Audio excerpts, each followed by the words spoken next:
Presented by KFC. At E3 this year, we showed that at the beginning of the game, Sam is looking for the killer of his daughter. And at the end of what we showed, Sam gets captured and brought back to Washington, D.C. So our TGS demo is actually a much later part in the game, where while leading that investigation, Sam learns that there's a conspiracy against the U.S. government, and there's a plan to blow up EMP bombs in Washington, D.C. So the map we're showing off right now at TGS is about Sam wanting to disarm one of those bombs.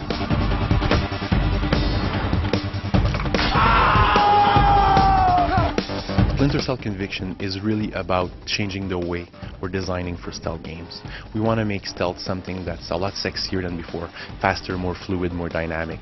And I think what's interesting is that we are building on the building blocks of the franchise, right? We're still a stealth game, we're still, you know, with Sam, we're still tactical, we still have the gadgets. We're just approaching it a bit differently to make the game like I said, a bit quicker, a bit more fast-paced, but also to put the player really in the shoes of Sam Fisher, right? He is the best in the world, and we want the player to feel that. We want the player to be able to move fast, you know, to be tactical, to really, you know, think about his tactics, and when he's ready, to really, you know, jump out of the shadows and execute his plan.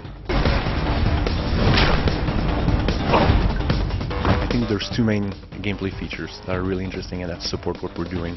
The first one is the mark and execute, right? The ability for Sam, when he's stealth, to look at his environment and to mark his enemies or mark traps or mark lights. And then when he's ready, you get into position, he gets the timing right, and then boom, mark and execute, you shoot down the guys, the traps, and you're super fast, you're super lethal. The second feature is the last known position, and that's really about, to me it's a variation on knocking on a wall or the whistle, right? Except for the action. So when the action starts, the enemy starts shooting at you, and then you can run away, you break the line of sight, and as soon as you do that, we display the silhouette of Sam. And as soon as that's there, it tells you, okay, good job, you've disappeared, the enemies don't know where you are, but also it tells you where they're going to be focusing, where they're going to be looking for you. So you can use that to flank them, to go around, to get them from behind. I think the most interesting thing with Conviction is that you're going to feel like Sam Fisher. You're going to feel badass. You're going to feel like you're the best stealth agent in the world. You know, you're not going to feel like a grandmother forced to be slow and stuff. You're going to feel like a panther. And that's what Conviction is about. Yes, there is a plan for multiplayer, but we're not talking about it right now. So we're going to be announcing the details of our multiplayer very soon. I think the number one question we got at E3 was, is Sam going to get his goggles back?